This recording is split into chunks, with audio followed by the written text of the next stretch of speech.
Can you see me? Actually, no. We all Are want we, to see are we you. live? Don't be embarrassed. Well, we're already live, so um, Mark Pellegrino is joining us today. He is a Hollywood actor. He was on Lost, Supernatural. He's now on American Rust. And I don't need to read the list of all the shows, right? Because I'd have to. Please do. No.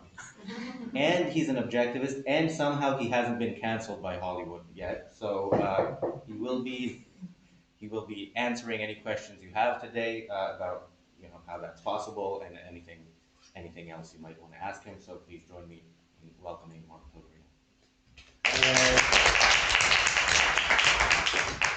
Well, I'm trying to get our project, the Guardian project, trademarked right now, and I've been warned by our lawyer that my Twitter feed is a little too vitriolic, and I have to stop tweeting in the current feed that I'm in right now, which is a pro-Israel feed, anti-Hamas feed.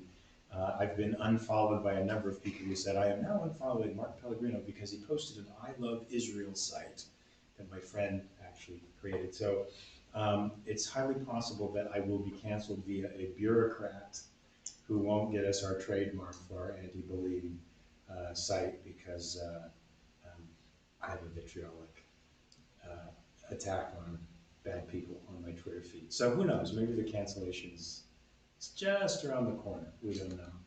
So are there questions about Hollywood? Do you even care about Hollywood? Does what Hollywood does affect you guys at all? Do you think Hollywood initiates any ideas?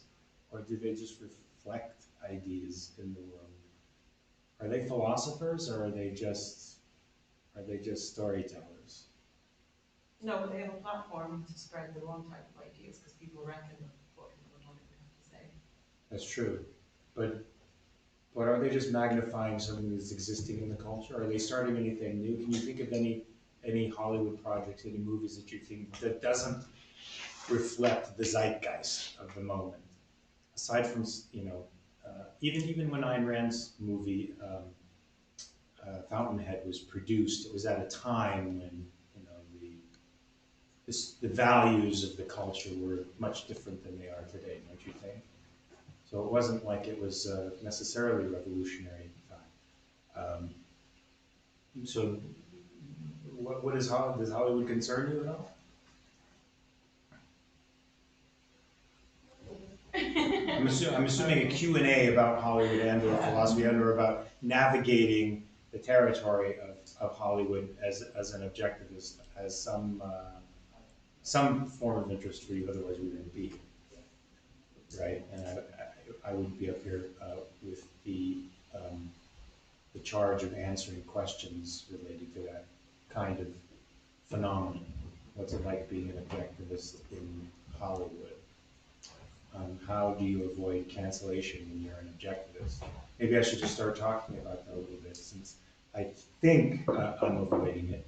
I think objectivists are lucky in the sense that we don't fall into the bipolar political atmosphere that exists out there today. So people can't identify us as either as conservative, which I think makes you persona non grata in Hollywood. In fact, in Hollywood, there was an organization, a secret organization called FOA. It doesn't matter that I say it now because it's been infiltrated by the left and broken up. But it was started by, I think, Andrew Breitbart, John Voight, and Gary Sinise, and it was a place where conservatives in Hollywood, mostly below the line, producers, directors, writers, people who operated camera, technicians in the field could gather together and actually hang with people of like political principles. I was actually a member of that because they were far more open-minded than the other side. But because I didn't identify entirely with them, Tracy and I would sometimes go to these gatherings and I would end up holding court. Conservatives were quite interested in the things that an objectivist had to say. Didn't quite fit their narrative, but it was compelling to them. But I was just enough out of that political world that I don't think anybody identifies me as a conservative. In fact, I outright identify as a liberal because I'm trying to take back the moral high ground from the left. They've stolen it. And back when I did Dave group and I said, stop calling yourself a liberal, stop calling these people that are on the left side of the political spectrum liberals. They're not, they're illiberal. Take back the true meaning of this word. You don't even have to reclassify it as a classical liberal. You are a liberal, right? You believe in the widest degree of human freedom possible. And when you identify as a liberal, the left doesn't know what to do with you, really. So maybe that's one of the means by which I am able to slip through the cracks, if I'm slipping through the cracks. There could be a huge conspiracy right now to get me shit canned. And there's tons of people out there who want, can I say that, shit canned? There could be tons of, sorry guys, if anybody's watching. There could be, I know there are a large, no, there's not large, there's a small but vocal group of ex-fans who are definitely trying to get me canceled from the supernatural world, and who are very woke, getting a lot of power from the woke movement, a lot of power from the magnification of social media, and have been sending letters to conventions and to my employers' networks to try to get me fired. In fact, there was a guy who wanted to do a video honoring me, who's just Chance, what's his face? Do you know? Chance Terry, I'm asking Lou because she knows the family. Who wanted to do a video on me, and the 5 or 6 extremely loud social justice lawyers jumped on him, and they basically marauded him. They lynched him on social media. He asked for proofs for their accusations that I was a racist, a homophobic, Islamophobe, something, whatever, homophobic of everything. And he couldn't find it himself, of course, because it's not there.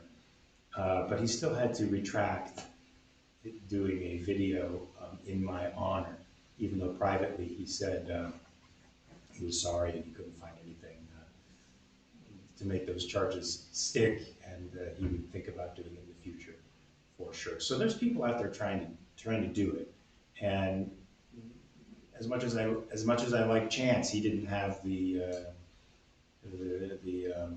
Frank Zappa huevos to stand up to to wave and say, sorry again, I'm doing that, and contradict that. But I think that's what we have to do, right? I think all of us have an obligation in the face of this woke bully culture to stand up to it. Don't be silent. Stand up to it. I think it's afraid. This group of people are dictated by fear, dominated by power lust, and they're bullies at heart. And when you push back, they retreat. If you do it right. If you do it right. Does that make sense? Yes. You were talking earlier about the Guardian Project. Is the documentary that you were talking about making affected by this culture, or is it changing what you're having to make, or anything like that? Is it affected by what? Is it affected by the type of culture there is in Hollywood? Does it change how you're having to make it, or are you just going to go straight for what you want? I think people are very interested in this. I think everybody gets the sense that we're living in a world where ideas are being excommunicated, and they're uncomfortable with that, pretty much around the free world. And they are hungry for this kind of project to happen. Unfortunately, our director-producer is busy making a lot of movies now, so we have to wait till he's done with his projects, and I'm done with mine, so we can get started on this thing. But I think people are hungry for it, right? And maybe that'll inspire people to fight back too, online. Not enough people do that. Are there any other questions? Yeah. In regards to Hollywood, I get a sense that it has always been the way that it is. Liberal, you said, quite woke-centric. I mean, I guess woke became a buzzword in recent years, but the mood has always been the way that it is now. Is there a way to change that, or or kind of is freedom not a thing in Hollywood, not something that they would respect. I mean, I think Hollywood was sort of born after the age that socialism became hip in America, right? The greatest theater, or the most renowned theater company in America, was the Group Theater, which was an ideologically cemented collective. And many of the people from the Group Theater in the 30s, from 1930 to 1941, went on to teach some of the most prominent American actors that you know, from Al Pacino, Marlon Brando, Robert De Niro, everybody on that you can think of. Because it was Lee Strasberg, it was Stella Adler, it was Sanford Meisner, it was Elia Kazan, right? And film, you know, was just a couple of decades, real film was just a couple of decades before that. And yeah, I think many of the creative elements leaned in that direction for sure, but the society wasn't there. And so they made films, I think, that tailored in some respects to what people wanted. We come to find out later on through folks like Kazan, who converted from being a full-on communist to rejecting it, that the Communist Party was attempting to dictate the types of projects that they were doing, and many of these writers were sort of in the throes of that, enthralled to the party, but our society wasn't. And I think many of the actors represented something that we would consider real liberalism, Americanism as we know it. Can it change? Sure. But I think, as Ayn Rand suggested many years ago, we need a cultural and philosophical revolution first. So, unfortunately, it's just a matter of timing that I think film started late, you know, and at a time when this ideology was a little bit more powerful.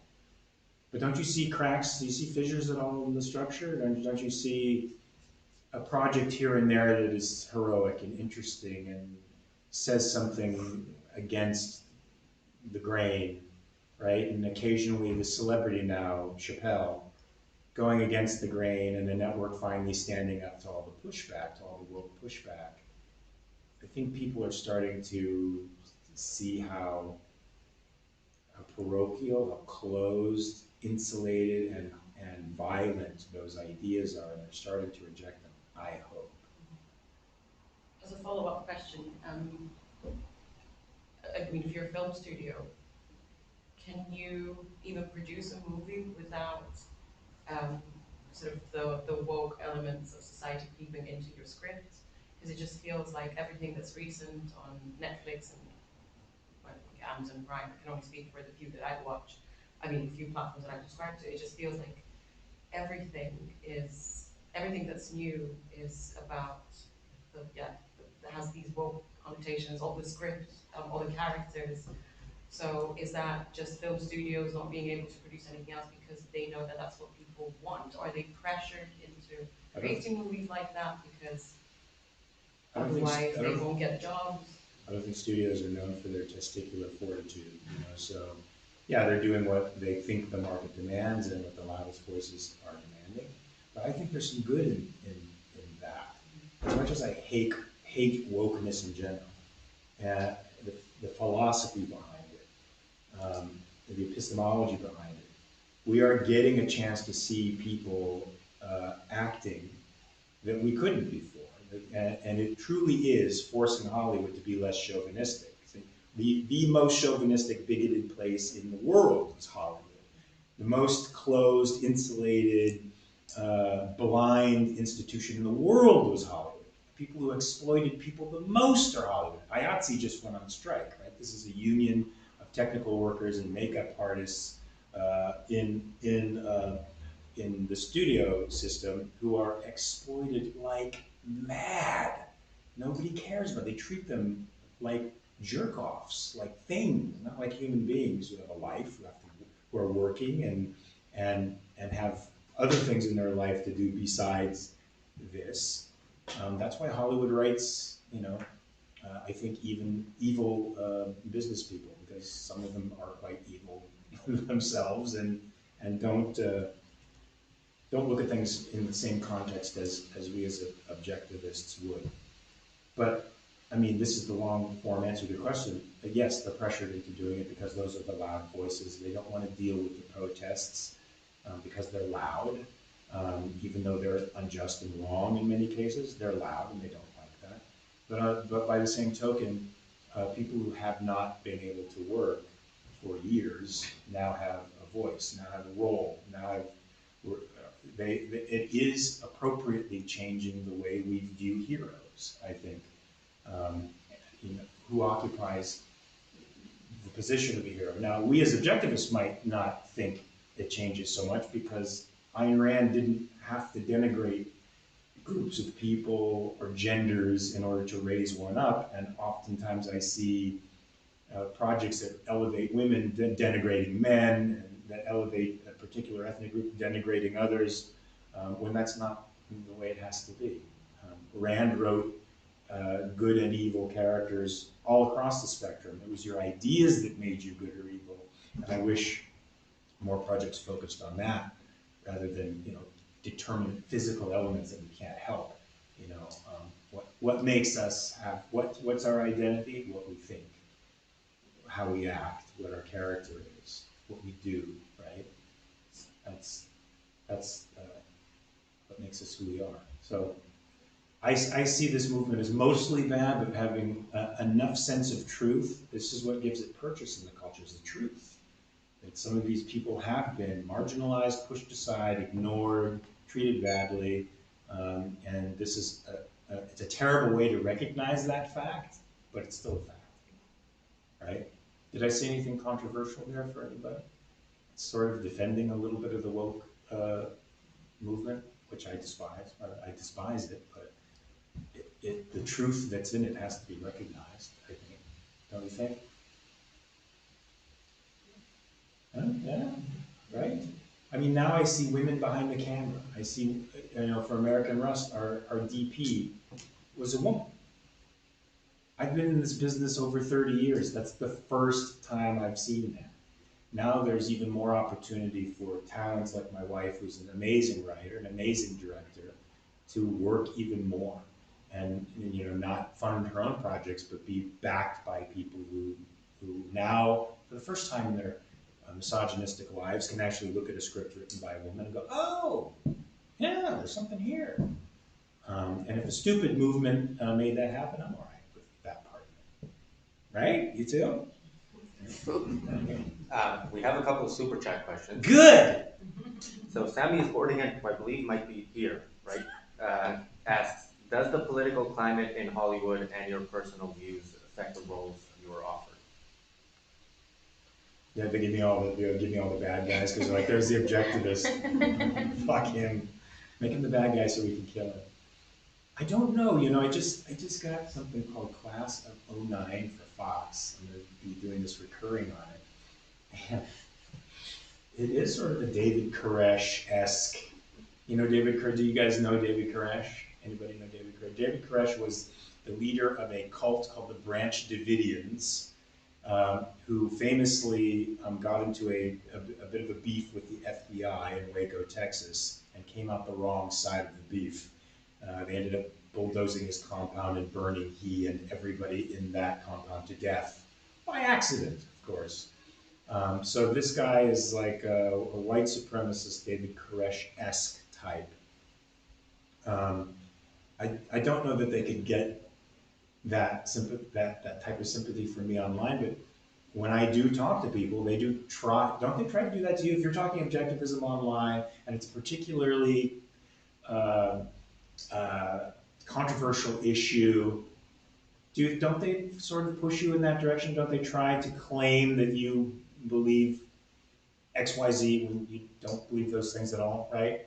If you extol the virtues of Western civilization, then you are a white supremacist colonizing CUNT. I can't say that, but that's what you are. That's how narrow their world vision is now.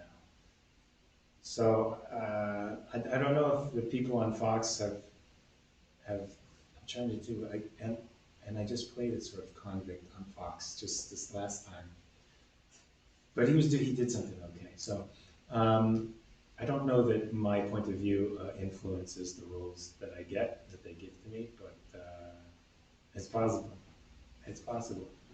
Hollywood's a place where they go like this and they tell you nice things, but you know, there's all kinds of stuff going on behind the scenes that you don't know about. Well, it definitely influenced you becoming a co-host of the Daily Objective. I think that's. Yes? Okay, good. Jeff asks or says and asks, I love old school actors like John Wayne, Jimmy Stewart, Glenn Ford, and Clint Eastwood. Do you see men like them portrayed still being written into scripts? But men like they portrayed still being written into scripts. Well, with the exception of Jimmy Stewart, I would say many of the characters that those men had to play were sort of one-dimensional.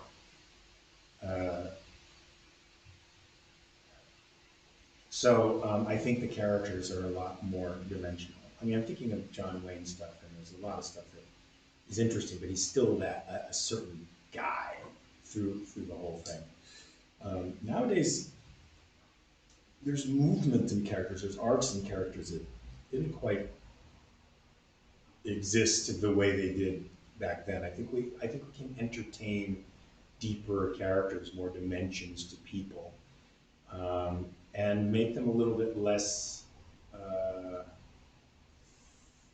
archetypal and more complex characters that we can identify with more. What do you guys think of that? This change in Hollywood where characters are less archetypal, they're complex, right?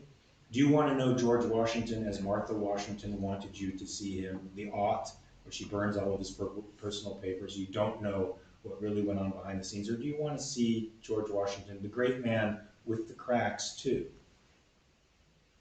Because I can't necessarily reach George Washington, the guy who cut down the cherry tree and said, "I cannot tell a lie," but I can reach the George Washington that was a multidimensional human being with faults and fears and self-doubt, but came through the other side, being one of the greatest men in history.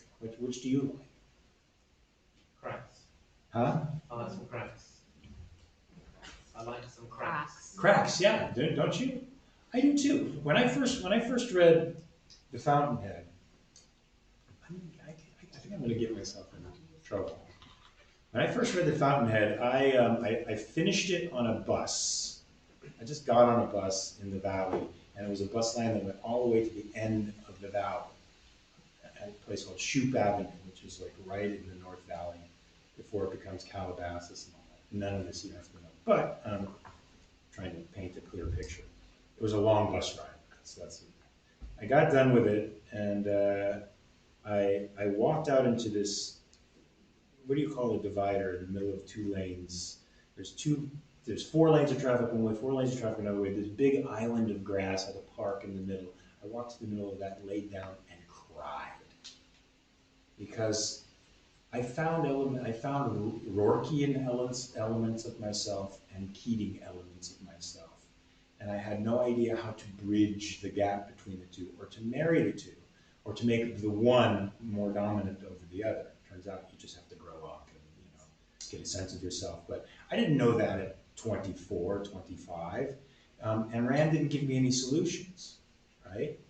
Rand didn't give me any solutions. So I thought there was a sort of determinism to that. You're either this guy or you're that guy, and you're fucked if you're this guy. And I needed those solutions. I needed the cracks. I needed to see some stumbles. I needed to see something dirty. I needed to see a character shift and change and grow and, evolve, so that I could take that and apply it to my own life, instead of taking these concepts in vitro, so to speak, and then grafting them onto my life and not knowing how they would integrate, really. And I think there's some of her work that is probably a little more complex. Sorry if I'm making anybody mad about this, but like We the Living, I feel there's more complex characters in there. It's not written as didactically as some of the other stuff, and you get a sense for the real human that you can latch onto as a person of mixed premises. I mean, we grew up in this fucking world, right? It's a world that is, it's messed up. And we're having to navigate it now. Luckily, we have this light that we call objectivism, radical objectivism, that really gives us a leg up. I mean, really a leg up on not only improving our lives, but on making the world a better place. And we're fortunate for that. I would like to see more literature and stuff in Hollywood that was as complex as the stuff we're seeing today out there, the complex characters and cracks, but with that objectivist, with the guts, the spine of objectivism in there, right?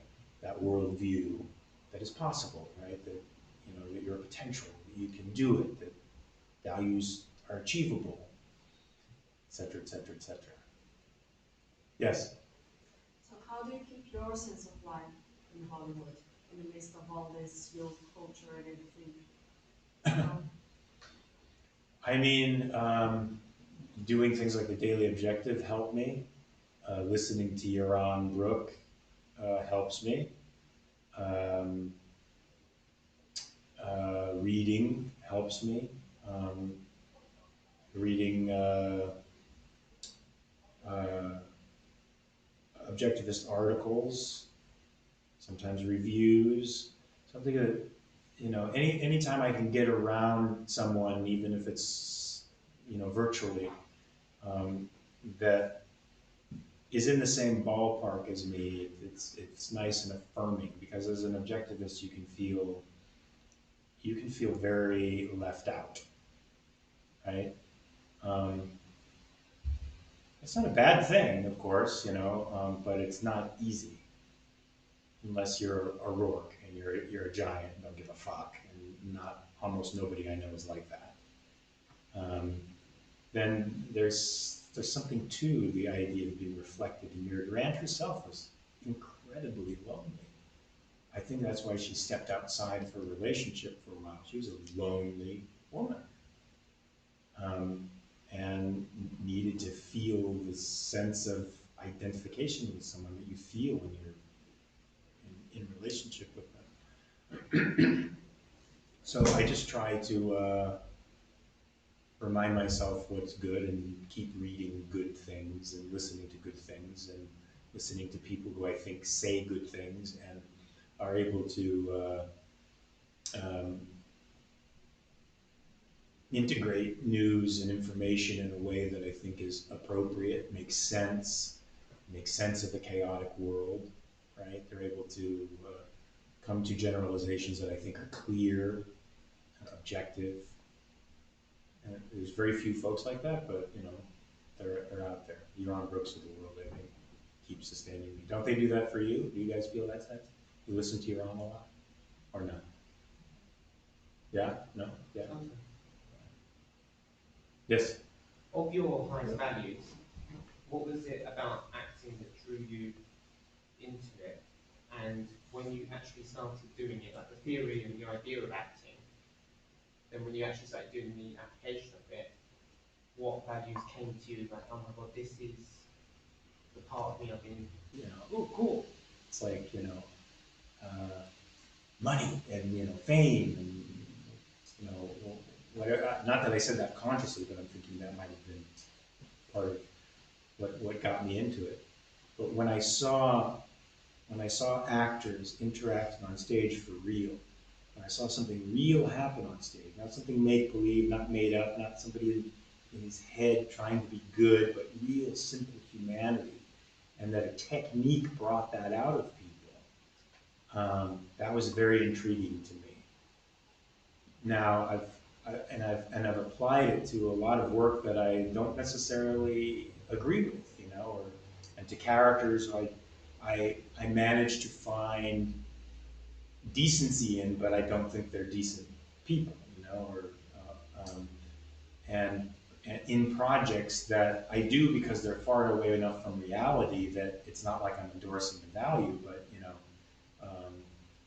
I'm practicing my acting basically with characters. So the value is that you have a real experience with another person under imaginary circumstances, and that almost feels like magic. When it happens, it's like it's an experience unto itself. It's like in Zen and the Art of the Archery, when you don't try to hit the target and you hit the target effortlessly, as if something else is guiding the arrow. And there's something amazingly fulfilling in that, right? Playing Hamlet is a very difficult thing to do. Luckily, I had Tracy directing me for a year and a half in this thing that helped quite a bit. But the act of saying those words and those elevated thoughts, whether or not you agree with them or not, it's a terribly dark, deterministic play in a lot of ways. But the thoughts are so elevated, the sentiments are so high, the feelings are so powerful. If you can integrate that with a real experience, real action, real stuff, not declaiming to be or not to be, that is the question. Not phony like that, but really entertaining the idea of living or dying, really making a choice. You experience something on a level that you can't possibly experience here in life.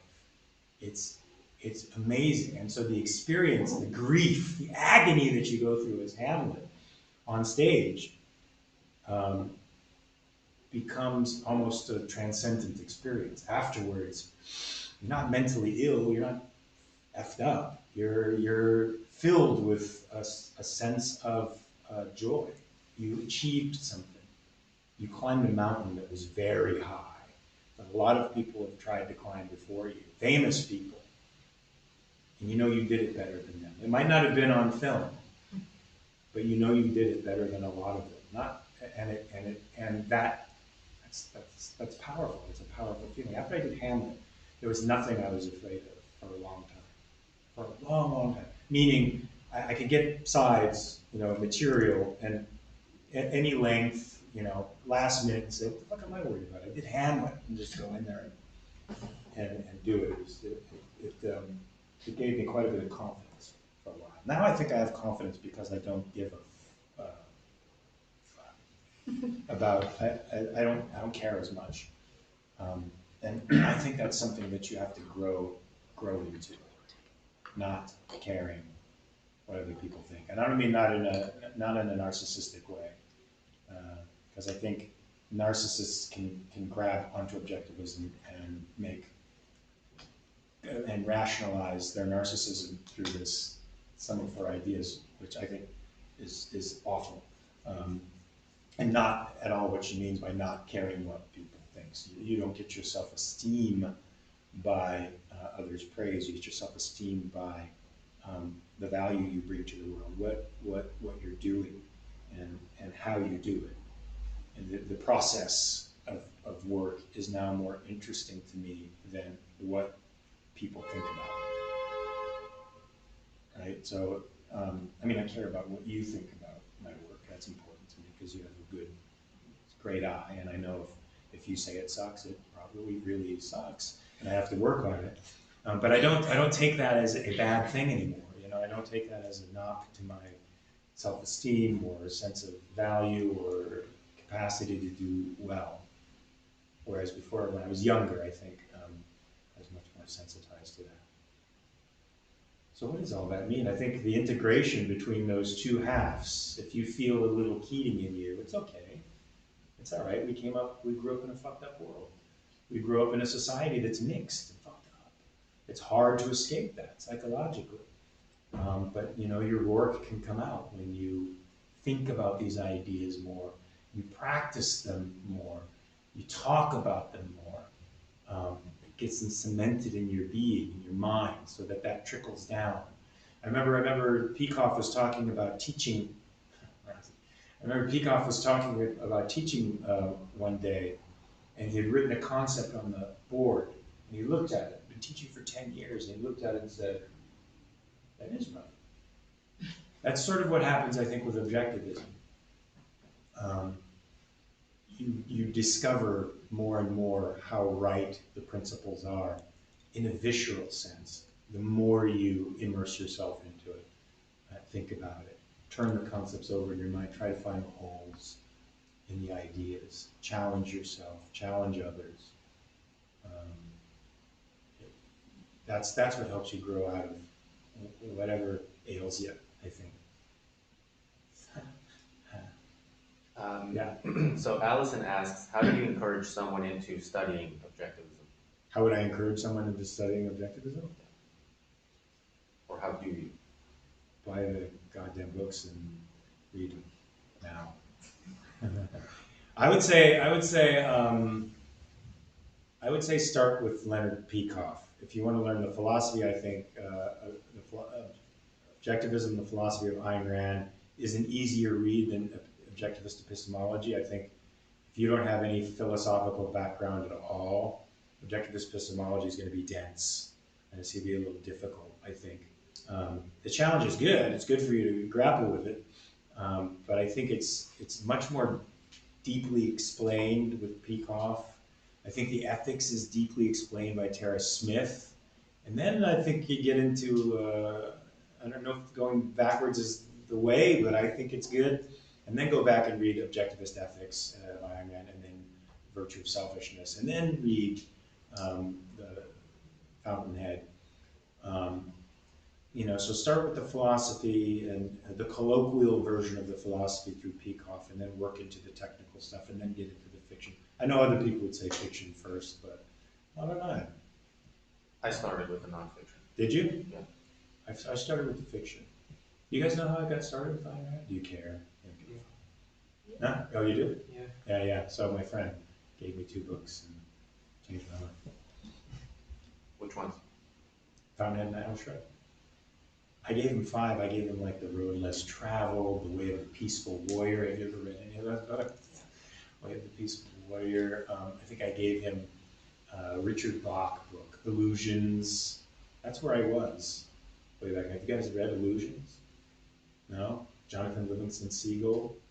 Like, they're good books, but it's a whole different approach to the world. I mean, in Illusions, everything is what you think.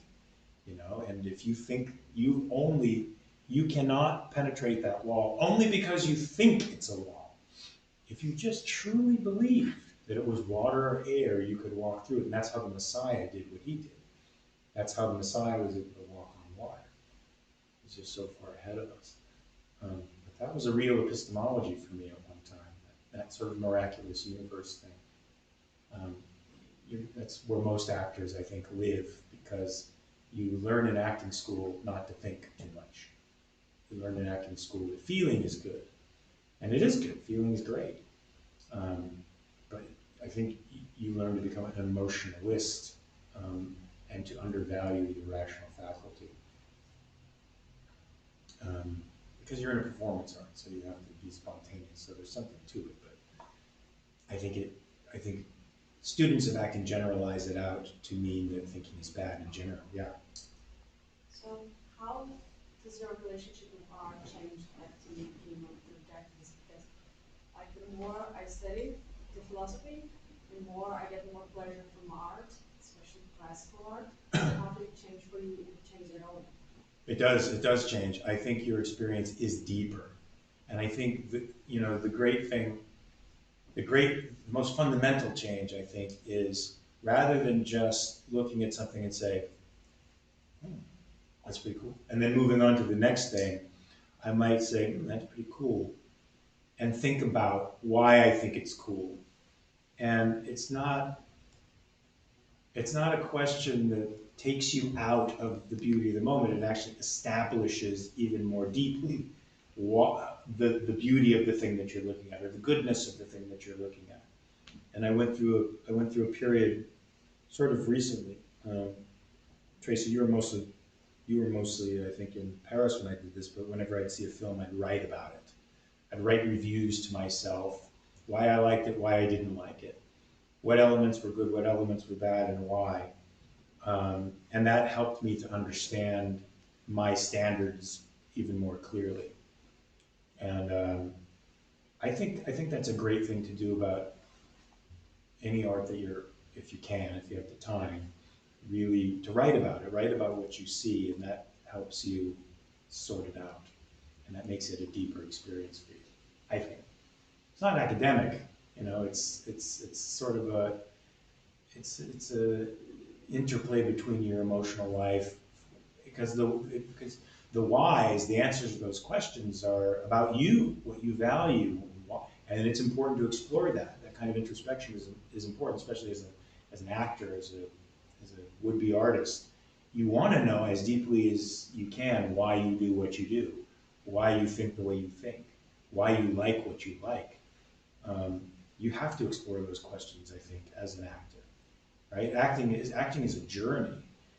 Part of what turns people on about acting, as I was talking to you about, is it's a journey of discovery. So many people go into a good acting class and they learn for the first time what they are, what they feel. The first time they're confronting the truth of the moment, and they're doing it in a completely artificial scenario. But that becomes a philosophical and spiritual and emotional journey for them that changes their lives. I know it sort of did for me. Does that make sense? Good. The only way I can sort of relate this is through like a sporting experience. When I did an event, I came across a challenge that was like really, really tough physically. And when I had a moment of clarity where it's, do I rise to this challenge, or do I just accept and just like sort of cross the line in whatever way I need to? Decided to go and actually give everything. And in that moment, I can't really explain the experience, but it was almost like a door inside my own head opened, and I got to see a version of myself I've not seen before. When you're acting, do you get the same experience when you're experiencing some of these intense emotions, some of these new and exciting characters? Yes, you can. You can, and that's when it's good. That's when it's really good. When you're surprised like that, when doors open up that you couldn't preconceive, and you're doing your homework at your house, when you're writing about the character, whatever your process is, thinking about the scene, what you're doing in the scene, how you feel about it. When those surprising moments open up, where you notice a challenge that wasn't there, evident to you before, and you go for it, you grasp it, and then you exchange with the other actor. Those are great moments when the unexpected happens. I felt that quite a bit in the last thing I did for Fox, which hasn't come out yet, but me and the other actor had some really authentic moments. It's really hard to be still and quiet and let things be and trust that whatever happens is good as an actor. That in itself is a courageous experience. That in itself can fill you with joy, because you're not trying, you're letting the moment happen, and you're trusting in your own humanity and your understanding of the moment to have an experience. And I thought there was quite a few moments between me and the other actor where surprising things happen, really surprising things. And that's good. It's good when that happens. It's good when you have that challenge. Well, I don't want to ruin the mood with my question, so let's... Go ahead, ruin the mood. You have a political party. Are you running for president? No, I would never run for president. Who wants to run for president? Are you running for any office? No, I would never. I don't think I would ever run for office. It's too dirty a world. It's anti-conceptual. Rogues. It's a rogues gallery. Dirty people are at their height and at their best in that form. They're not interested in arguing ideas. They just want to rip you down and tear you up if you present a challenge to their power. And I don't want my life to be exposed to the American people by someone who's interested in causing me real harm. If it were just about getting up there and, exchanging ideas, or what passes for ideas with the political world out there today, I would love to do that. Right now, somebody just contacted me about moving the political party forward and registering it as a legitimate party and actually getting somebody to run, which is what it needs. I'm too busy, doing my thing to actually be immersed in the party's needs right now. I sort of assumed it would be a platform for people to refer to, an island in a sea of chaos that they could, plant themselves on, and then somebody in a local election would pick up the banner and go, well, this sort of seems like it's going to happen. So this Can guy, you tell us who, where? I don't have the guy's name in my head right now, but all I saw was a Facebook post. This is the third time I've contacted you, and it will be the last.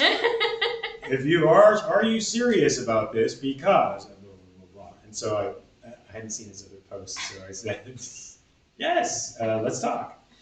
And so he's going to give me a pitch probably in the next couple of weeks, and we'll see about joining forces. He says he has ideas that he wants to change some things about the party. I said, Andrew Bernstein wrote this platform. I'm pretty fond of it. You'll have to convince me that there's something that'll work better. But other than that, we seem, like we might be able to come to something. So yeah, I think somebody's going to run on this at some point. It'll probably be some local office. And it has to be in a state that is not California, of course, where I live. It would have to be some crazy rebellious district. There's a rebellious district in upstate New York, just under Buffalo. I forget the name of the district now. But they have decided to reject any law passed by the state itself that does not conform to the Constitution. And so they are a completely maverick, separatist part of upstate New York. That's the place where something like a capitalist party, I think, can flourish. But who wants to get in politics, right? It's so gross. People are so gross. Look at the travesties of human beings that we get paraded in America. AOC, these popular politicians are caricatures of humanity on every level. They're just so awful. I can't believe anybody even likes them. Did that answer your question, Matt? Yes. Are there actors here? Are there people who are in the entertainment business here? And if so, do you find it different in the UK than in America? And if it's different, how is it different? No? No? Neither?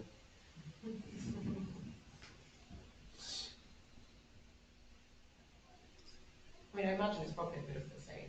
Yeah. Like the UK mimics maybe certain things. But again, because Hollywood is so prominent and big and everyone aspires to Hollywood in the acting, well, I guess, I might be wrong. I do feel like they mimic. I think we have a saying where America gets sick, the UK sneezes. So I feel like that captures. It's funny because we're stealing all the BBC shows. So I feel like the quality television is over here, and we're trying to get a little bit of that mojo. And not doing it as well, in my opinion. But, hi, what's up?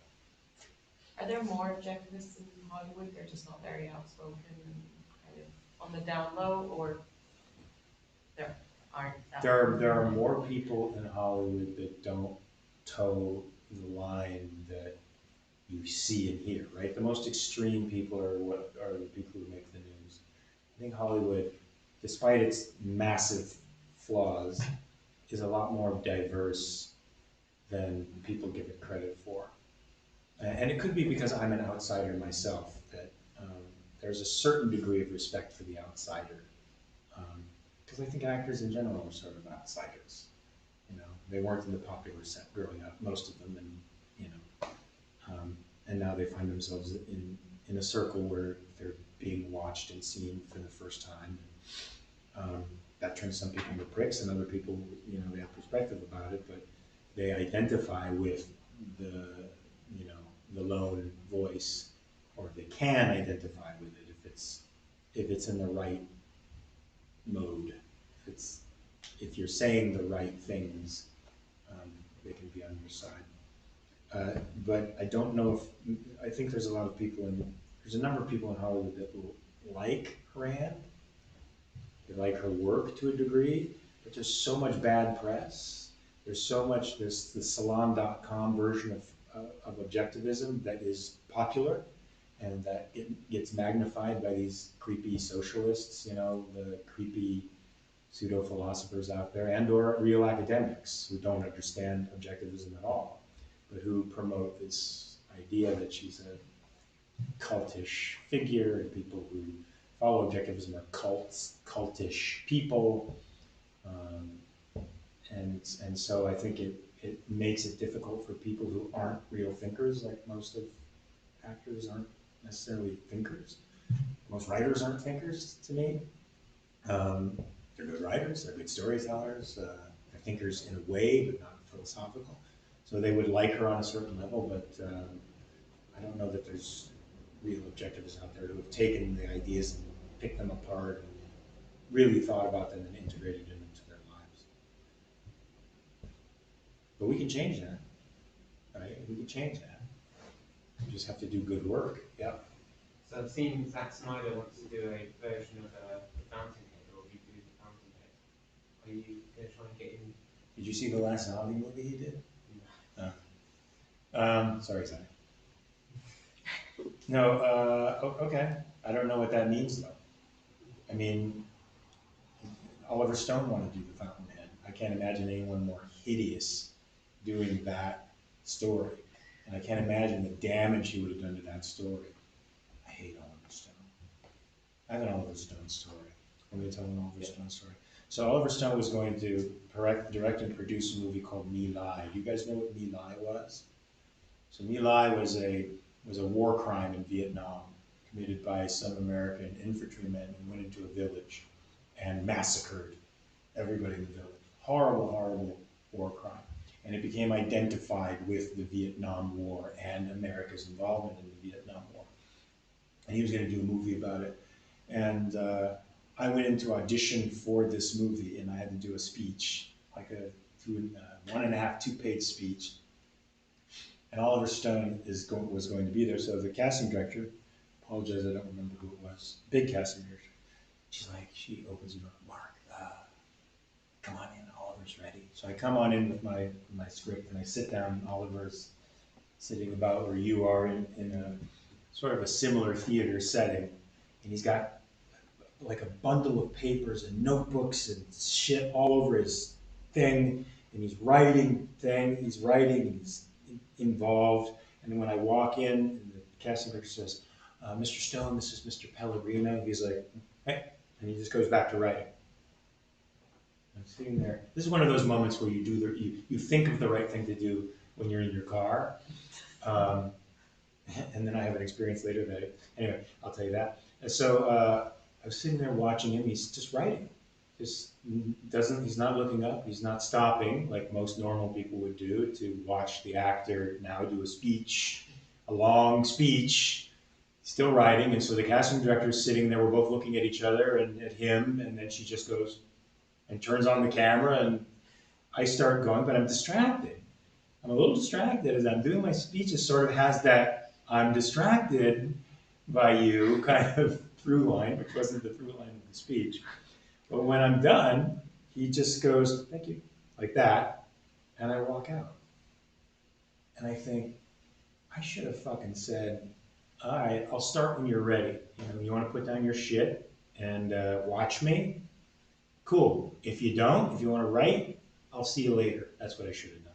Now, I would do that. At the time, I didn't have it. And then, 3 months later, I was in a freaking I was going to Vancouver to work, and he sat down right in front of me. And I was like, I should fucking, and I was going to get up and tell him, but his wife or somebody was sitting next to him, so I didn't, but I was going to tell him all. Anyway, the movie didn't get made, so it didn't matter. But I've made a commitment to myself for the next time, if I should be in the same room with him. And I don't want to be in the same room with him, because I think his point of view about everything sucks. If I do get into the room with him, I would only go just to make sure that I tell him what to do. There you go. Yeah. So that's interesting, and I think we hear from like people like yourself who are successful, like the nice stories, the blog stories, etc. I'll be interested to hear like when was your query moment? My what? Your query, you know, when Howard Moore went to the query and he spent like his time when he was away from doing architecture, like the obstacles, the things that were actually hard for you to overcome, and how do you think the philosophy maybe helped you with that? I'd like to feel like Because the obstacles weren't what Rourke was facing. Rourke was facing obstacles from the outside. You know, for me, I face obstacles from the inside. And I think the quarry moment is always happening, where if that's what you call it, that time where you're,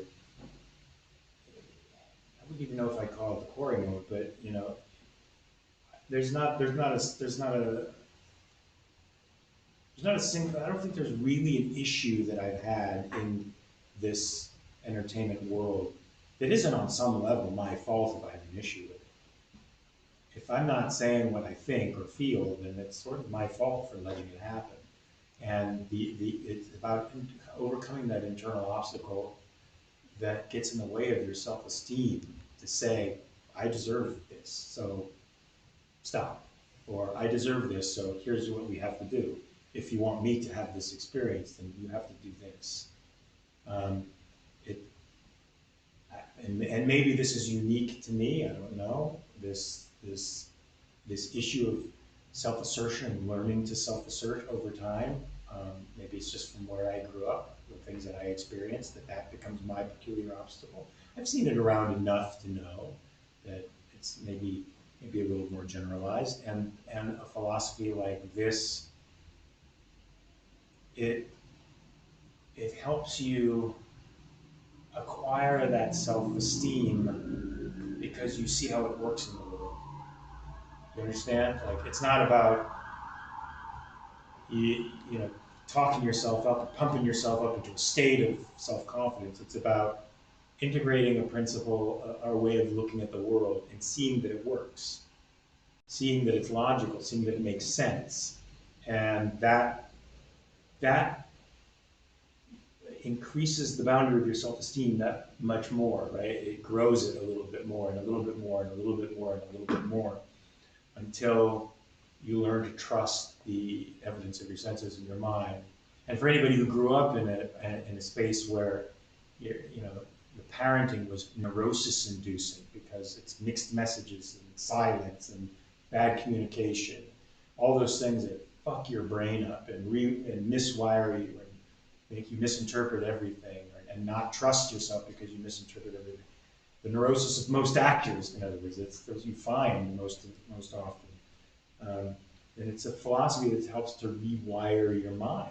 It literally helps you rewire your mind. And when that rewiring happens, it's simultaneous with acting in the world a certain way.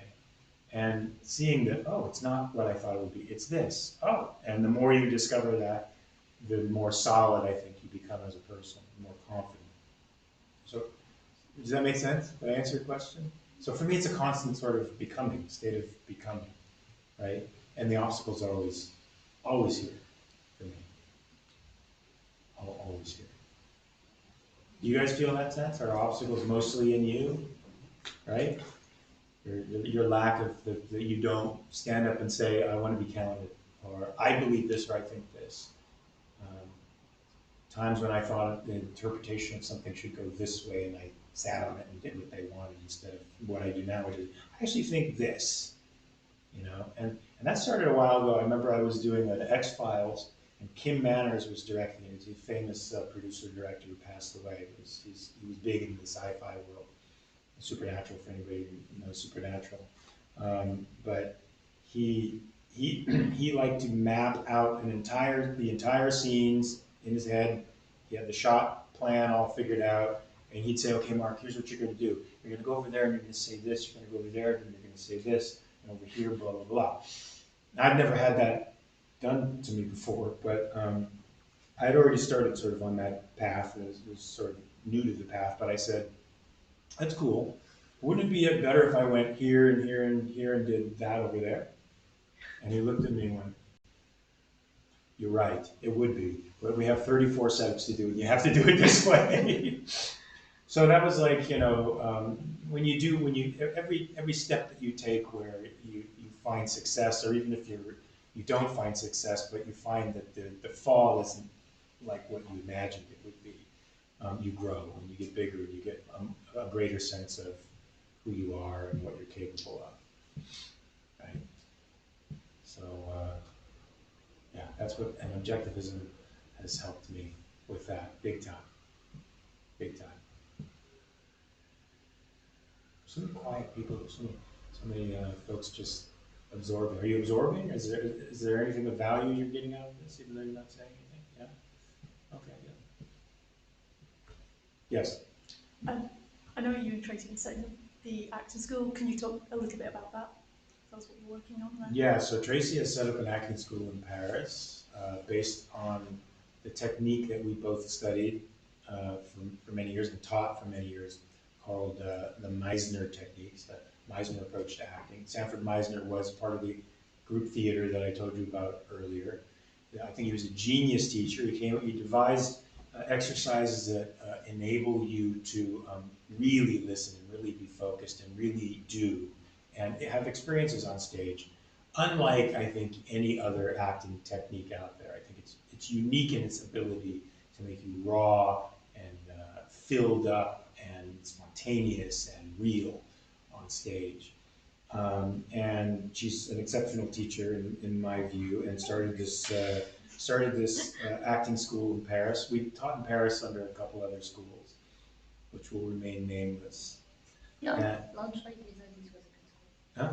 One of them was a good school. Wait, what was it called again? L'Entrée des Artistes. Yeah, L'Entrée des It's a Artistes. good school. Fantastique. Love them. So now this school will teach the Meisner method, the Meisner approach to acting. And we do it mostly in English, but there's a lot of French scenes now integrated in because she speaks French much better. I'm on the path, but not nearly as yet. And we're bringing the Meisner technique to Paris and changing the way they work now.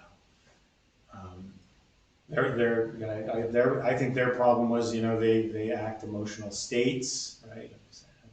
Happy and mad, and we get them to actually be human beings, because that's not human. That's not the way human beings work. So, yeah, and so far it's turning out very good. I just saw a bunch of work the other day, and they were really good, like exceptionally good, especially for how new they are to the technique. And I get to work with them on stage too. I play around with them, do exercises, if they're stuck, to help them get unstuck. Any other questions? Yes? With the Meisner technique that you're teaching, what would you encourage for people who aren't in acting to take away from the style that you're teaching? From that style of teaching? Yeah, just as a universal principle. What I think an average person could, somebody who's not an actor, could take from it, is listening like a professional.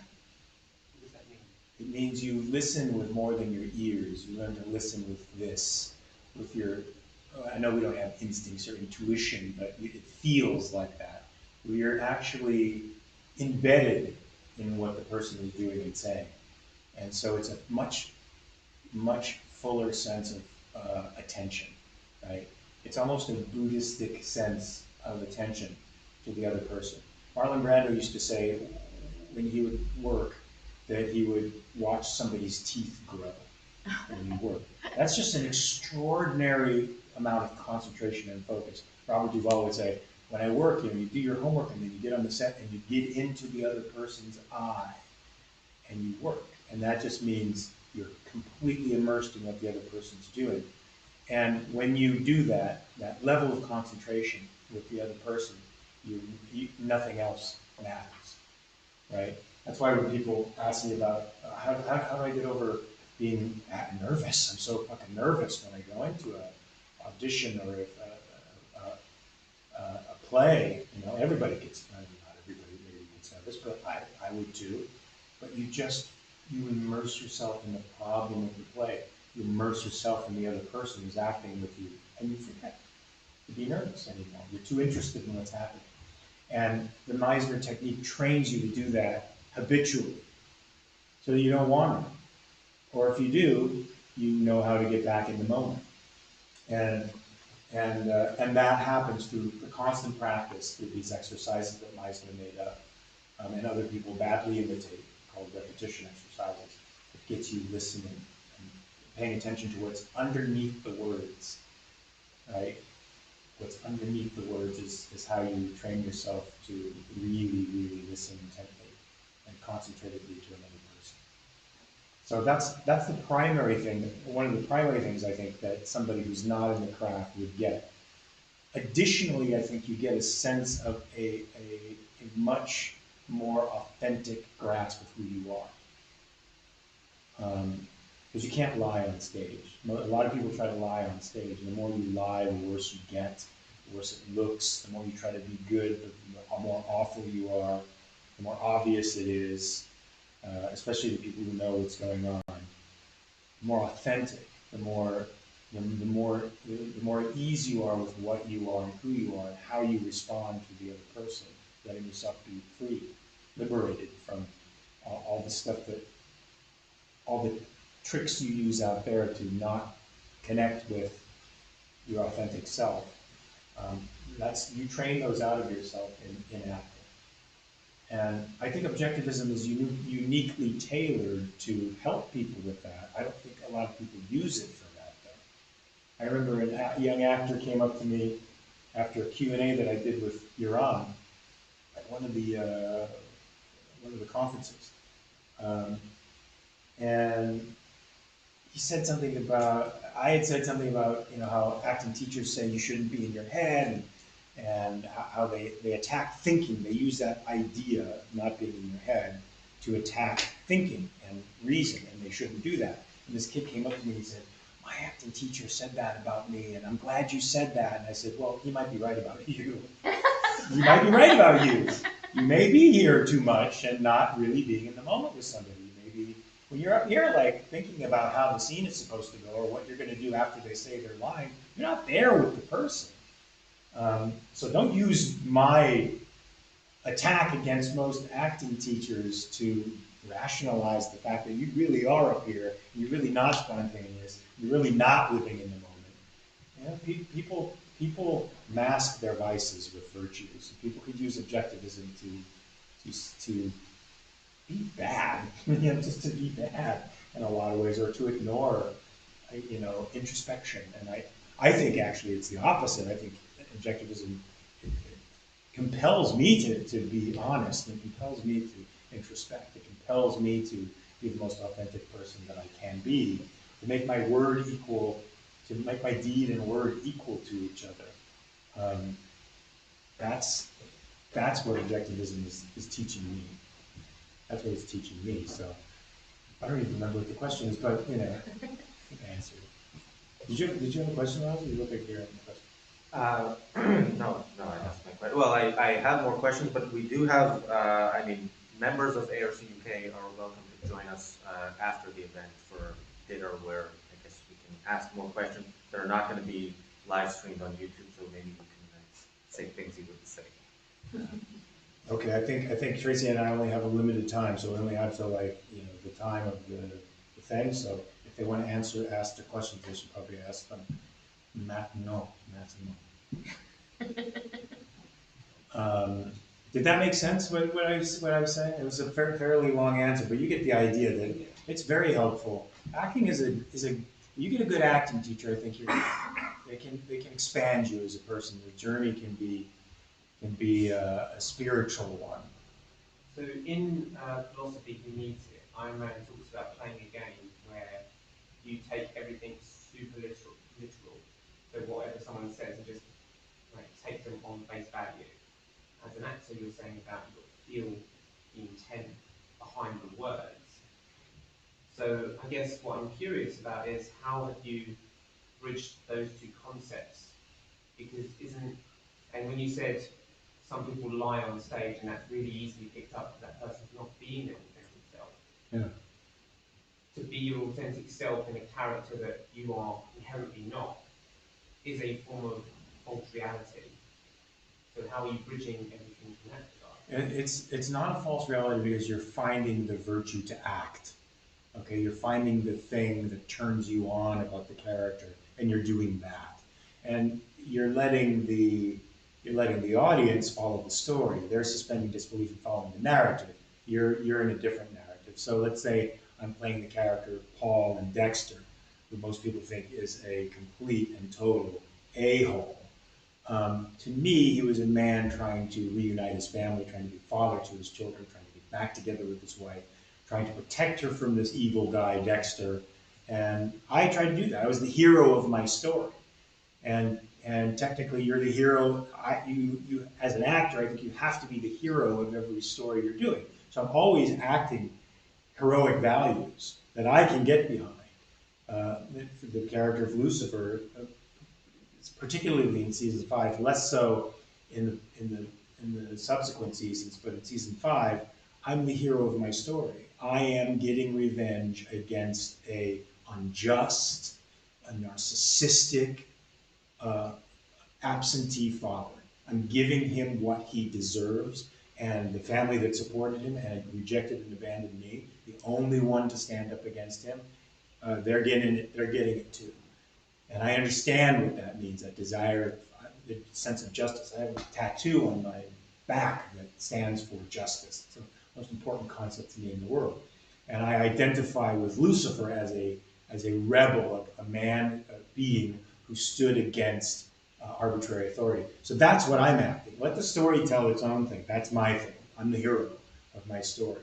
And later on, when it was impish Lucifer, who was sort of a jokey, Trump-esque sort of narcissistic egghead, I don't look at him that way. I don't judge him that way. I sort of liked the idea that evil was smaller.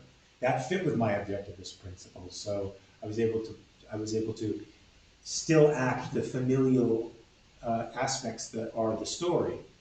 Trying to get my son to love me, trying to connect with my son, trying to be the father that my father wasn't to me. All those are human things that in my personal life I can understand and relate to. Even though they're larger, because the character has, a sort of larger than life personality and is a little broader, and his humor is a little broader than I am personally. Those are just technical aspects, those are just character things. I'm still the hero of my story, trying to be a good dad, trying to be an example, trying to convince my son to love me, fighting these other elements that are competing for his love so that we can be together. That's the hero. I'm the hero of my story. So I don't even think of it as bridging any gap. There's really no gap. You just find what you identify with, what's personal to you, and it's usually in the story, right? You are trying to move towards, because when you said you've got tattoo justice on your back, I used to think of Ragnar. You're right. Because Ragnar is my guy. Ragnar is who I really identified with quite a bit, and would love to play Ragnar. But I'm a little too old to play him now. But With an attitude like that, what's we got to get the strike going. But I think they want me for another part for the strike, which would be good too. Right? If I play James Taggart. Oh, was that? I thought that was a joke. No. And they wanted me to play that for the movie, and I said, "What the fuck? I'm not James Taggart." But now I do it because I think it's an interesting neurotic character, and it's, I think, a great counterpoint to the strength of everyone else. So I would enjoy being the chaotic element of that story because of where it's going, because I know what's going to happen. That's fun to act, that type of person can be fun to act in a way. Any other question, comments, concerns? Yes. You were talking about the heroic characteristics you look for in different characters. what do you see in your character in American Rust?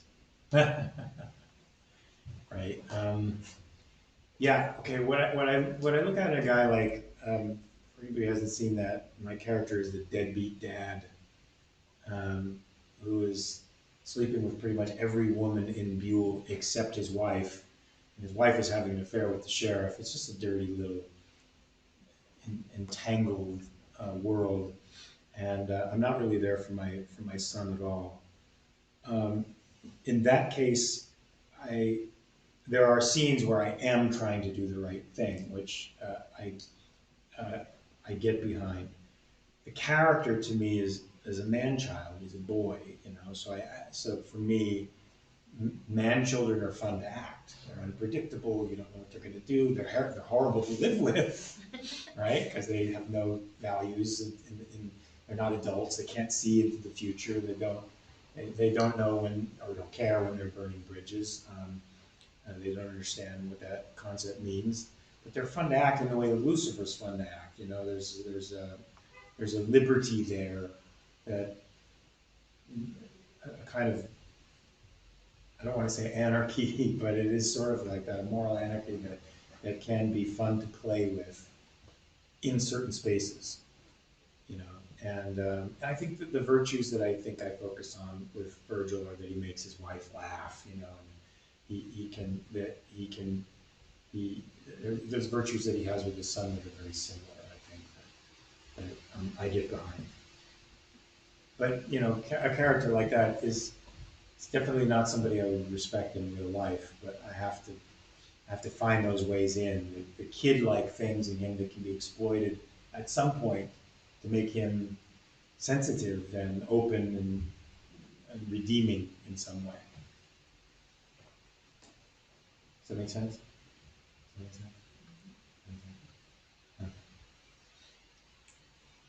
Any other question?